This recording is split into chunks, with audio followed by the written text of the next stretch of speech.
महाराष्ट्र की आवाम तेलंगाना मॉडल का मुतालबा कर रहे हैं। मुंबई दौरे के मौके पर एमएलसी के कविता का मीडिया से खिताब। भारत राष्ट्रीय समिति बीआरएस एमएलसी के कविता ने कहा कि महाराष्ट्र की आवाम तेलंगाना मॉडल का मुतालबा कर रहे हैं।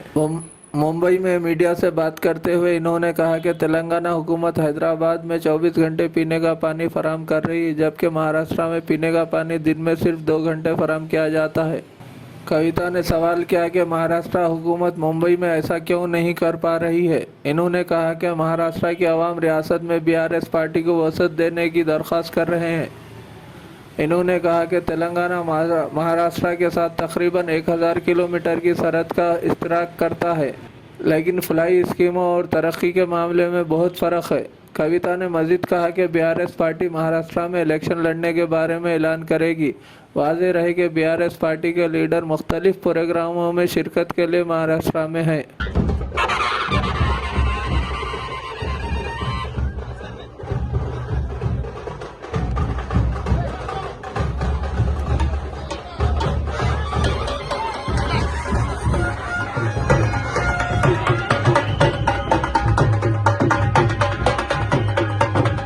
महाराष्ट्र में आपकी एंट्री, आज छत्रपति शिवाजी महाराज की प्रतिमा को अभिवादन, कहिए क्या इरादे? देखिए, टीआरएस पार्टी जो हमारे नेता केसीआर साहब ने 2001 में शुरू किया था, वो तेलंगाना राज्य को अलग राज्य गठित करने के एक लक्ष्य लेके शुरू हुआ था। उसके बाद तेलंगाना का अलग राज्य हो गया। फिर तेलंगाना राज्य में जो पिछले 8-9 साल से जिस तरीके के डेवलपमेंट हो रही है, इसके तो देश भर में चर्चा हो रहा है। महाराष्ट्र में सबसे ज़्यादा चर्चा होता है क्योंकि महाराष्ट्र का तेलंगाना का एक रोटी बेटी का संबंध होता है। हमारा बहुत 1000 किलोमीटर से ज़्यादा बड़ा बॉर्डर है महाराष्ट्र से, और जिस तरीके से तेलंगाना में विकास हो रहा है, उस तरीके से महाराष्ट्र की जनता भी हमें लगातार विनतियाँ करती आई है कि आप महाराष्ट्र में भी आइए, आप यहाँ हमारे लिए काम करिए। इस तरीके से बहुत सारे डिमांड अभी नहीं, 2014 इलेक्शन से शुरू होकर आ रहे थे कंटिन्यूसली, क्योंकि विदर्भ से लग के रहते हैं और विदर्भ भी एक सेपरेट राज्य होना चाहता था। तो they are inspired by the leadership of honourable KCR garu. अभी आने वाले दिनों में बहुत सारे इलेक्शन सर पे है। महाराष्ट्र में कॉरपोरेशन के चुनाव है, उसके बाद में असेंबली हो सकती है और पार्लियामेंट इलेक्शन भी है। क्या ब्लूप्रिंट लेकर आप आए हो और कौन से इलेक्शन आप सामने रखते हो?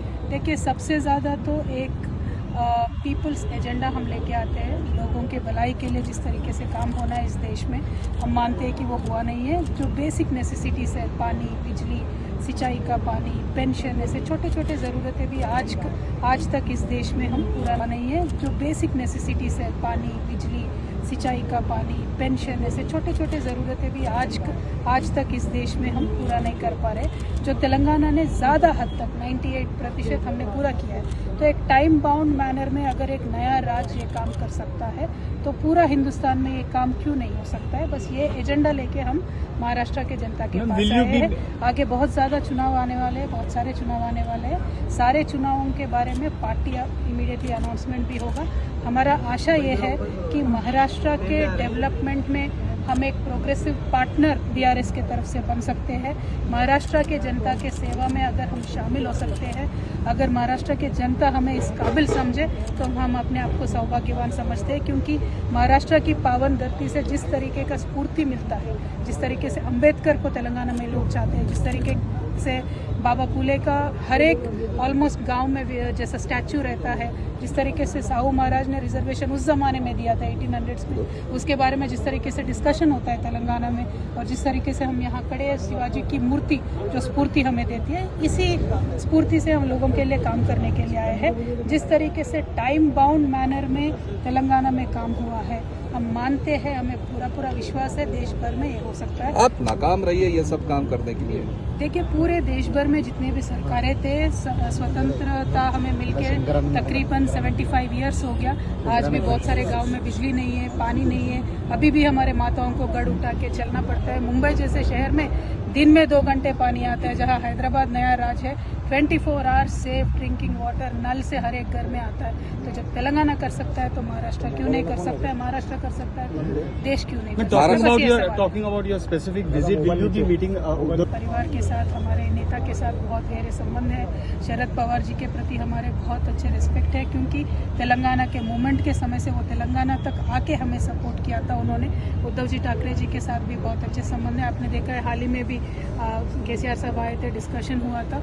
मैं तो आज एक वैसे टीवी चैनल के प्रोग्राम के लिए आई हूँ जो नेशनल इलेक्शन के डिस्कशन पे आई हूँ, लेकिन यहाँ बीआरएस का यूनिट हमने नांदेड़ से शुरू किया था। तो जितने भी लोग बीआरएस के साथ हैं, और वैसे तो कमेटी अभी बना नहीं है, तो साथ है, उन सबसे भी मिलने का अच्छा अवसर है, इसीलिए मुलाकात हुई। एक सवाल और है मैम, थर्ड फ्रंट को लेकर किस तरह से काम हो रहा है मैम? कहीं ना कहीं जिस तरह से केसीआर जी भी हैं वो भी उसके सहयोग में है कि कहीं ना कहीं एक थर्ड फ्रंट बनाया जाए बीजेपी के अगेंस्ट, उसको लेकर किस तरह से काम हो रहा है? देखिए, आज मैं ये मान के चलती हूँ, देश में एक ही फ्रंट है बीजेपी, दूसरा फ्रंट कांग्रेस बिल्कुल काली है, वहाँ टेंट नहीं है, फ्रंट नहीं है, कुछ भी नहीं है। तो जो भी ऑल्टरनेट बनेगा वही दूसरा होगा, जो भी ऑल्टरनेट बनेगा वही कल बीजेपी को एक अच्छे से मुकाबला देने वाला एक कोएलिशन होगा।